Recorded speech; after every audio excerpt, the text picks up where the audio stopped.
Hey everyone, Technomentary here with the video for you guys. In today's video, I'm going to show you how to fix your iPhone charging slow after 80%. You want to follow these steps to fix it.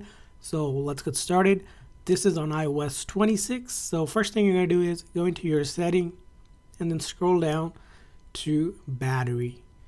From battery here, we're going to scroll down to charging. So tap on charging. And this is why your iPhone may seem like it's stuck or slowed charging after 80%. It's because iPhones are built in their software to basically slow down charging once you hit a limit. So the limit is set by 80%, and that's because to preserve your battery lifespan over time, Apple recommends you keep the charge between 20% to 80%. Now, of course, you can change this limit. If you want to keep it at 100, you can just say set limit to 100.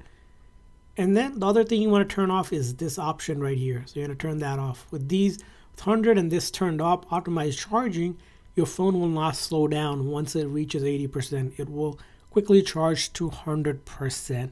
But keep in mind, with these settings on over time, your battery lifespan might not last as long. Basically, the battery health will deteriorate a little bit quicker than if you follow the 80% mark, which is set, or you can even change it to like 85 or 90.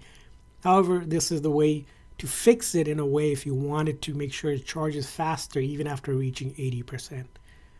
And I hope this explanation and video was helpful. If so, please consider hitting that like and subscribe button for more tips and tricks. We'll see you guys next time.